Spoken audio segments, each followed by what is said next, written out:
Assalamualaikum warahmatullahi wabarakatuh. Welcome back to my YouTube channel.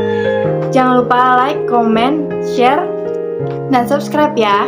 Kali ini kita akan membahas sebuah novel yang berjudul.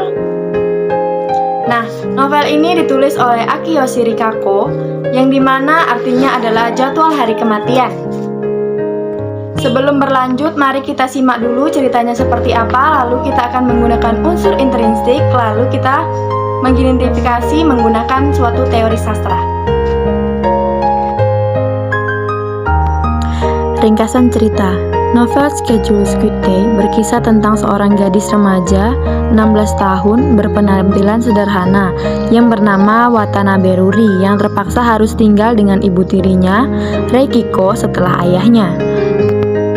Namun ayah Ruri yang mendadak meninggal. Pada awalnya Ruri hidup bahagia bersama kedua orang tuanya yang menjalankan bisnis restoran keluarga bernama Oasis. Oasis menjadi sorotan banyak pihak karena konsep makanannya yang unik serta tata ruangannya yang menganut Feng Shui. Nah, lalu setelah itu ibu Ruri meninggal dan ayahnya menikah lagi. Setelah ayahnya menikah lagi, ayah Ruri pun ikut meninggal. Karena kejadian ini pun Ruri sangat sedih dan depresi karena ditinggal kedua orang tuanya. Dan Ruri pun ingin bunuh diri, tetapi digagalkan oleh seorang yang menyamar menjadi hantu. Karena kejadian itu, Ruri pun akan mengungkap kematian ayahnya dan diberi waktu oleh si hantu tersebut selama 6 hari. Ruri pun ternyata berhasil menyelesaikan tantangan itu.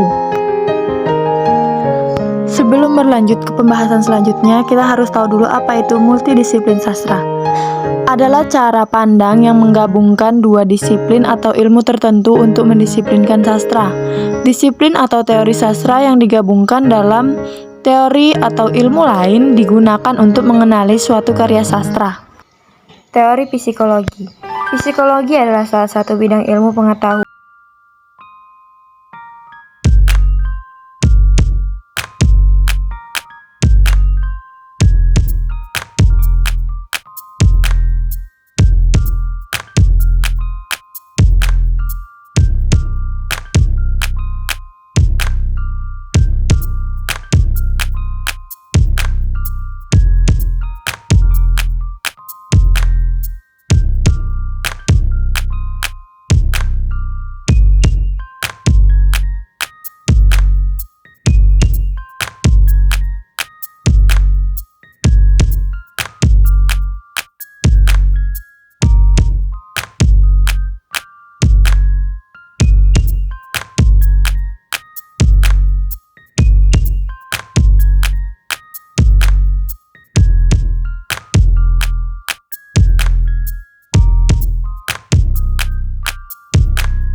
jadi sebuah karya bertempat di kota Tokyo dengan situasi dalam rumah dan sekolah, lalu di desa Sagamino, lalu di penginapan Sagamino, lalu hutan Sagamino dan di stasiun. Selanjutnya psikologi. Pada umumnya psikologi dibagi menjadi 3 dalam psikologi sastra: sadar, prasadar, dan alam bawah sadar. ID adalah sistem kepribadian yang asli dibawa sejak lahir. Saat dilahirkan, dituturkan seperti insting, impuls, dan reverse. Ego. Ego kembangan dari ID agar seseorang mampu menangani realita, yaitu usaha memperoleh kepuasan ID.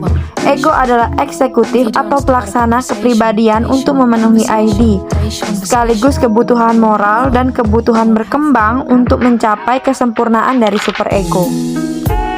Superego adalah kekuatan moral dan etik dari kepribadian yang beroperasi memakai prinsip idealistik sebagai lawan dari ID dan prinsip realistik ego. Selanjutnya kita akan menganalisis psikologis tokoh. Halaman 51 novel yang cuplikannya seperti ini.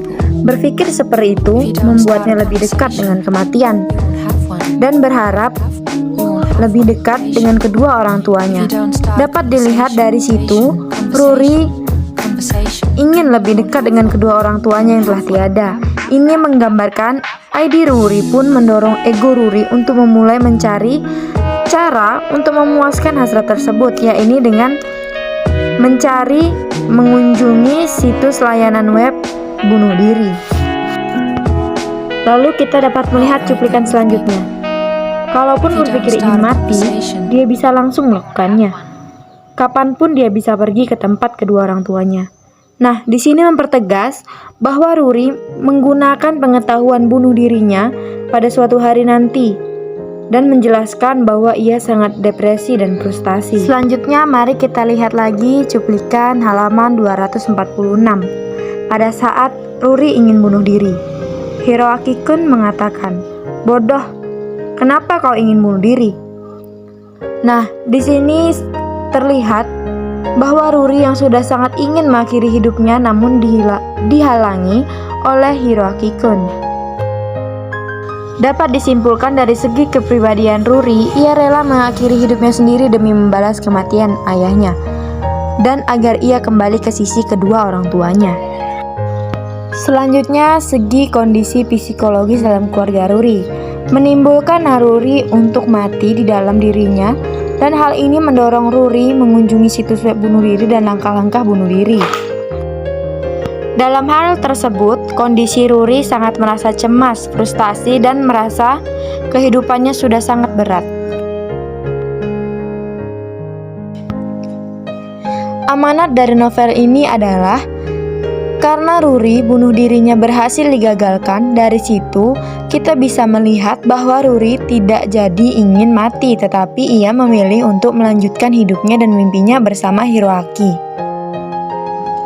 Simpulan dari amanat ini adalah sebagai kita, manusia, tidak boleh mengambil langkah cepat untuk bunuh diri, karena bunuh diri itu hanya menimbulkan senang sesaat dan sesal yang mendalam.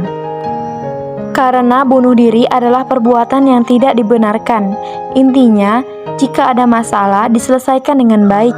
Jangan mengambil keputusan semata saat emosi. Terima kasih saya ucapkan buat yang sudah menonton video ini sampai akhir. Jangan lupa like, komen, dan subscribe ya.